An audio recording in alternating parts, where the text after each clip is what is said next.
দেখুন বন্ধুরা, রমাদির কার্যকারখানা একদিন বলে দুদিন আসেনি, ছুটি নিয়েছে। একদিন বলে ছুটি নিয়েছে, আরেকদিন তো এলোই না। বেসিনে কত বাসন কাসন পড়ে আছে, আমার কি অবস্থা ভাবুন। রান্নাঘরের কি অবস্থা, আসেইনি তো। এখন আমাকে অনলাইনে কিছু খাবার কিনে খেতে হবে। গ্যাসের অবস্থা খুব খারাপ। ঘরের তো ঝাঁটফাঁট পড়েনি, কিচ্ছু হয়নি। এই আমার দুঃখের কথা, আপনাদের বলবো না তো কাকে বলবো বলুন। কি অবস্থা দেখুন, এখানে ঘরগুলো কি অপরিষ্কার হয়েছে।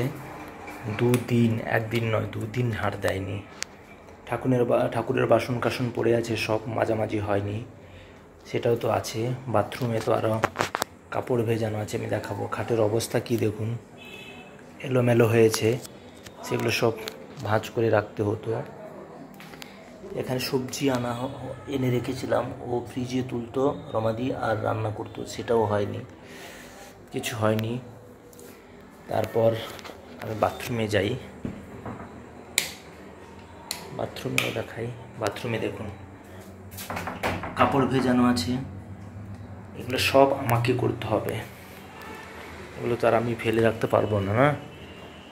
কাপড় ভেজানো, বেসিন ভর্তি বাসন। ভাবলাম যে একদিন আমি চালিয়ে নেব, কিন্তু না, ও একদিন আসার নয়, একদিন বলে কামাই করলো, আর একদিন এমনিতেই না জানিয়ে। ফোন করছি, কিছুতেই ফোনই ধরে না।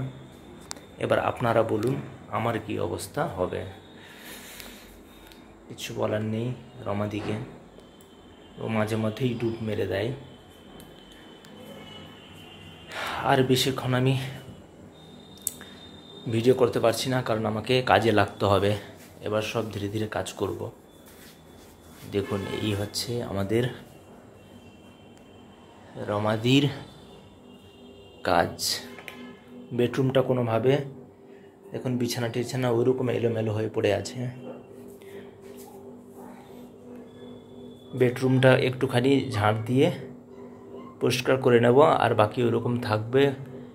যদি কাল আসে তো তবে ভালো, কালকে যদি আবার ছুটি করে তাহলে তো হয়েই গেল। কি করব, নিজের হাতে করতে হবে।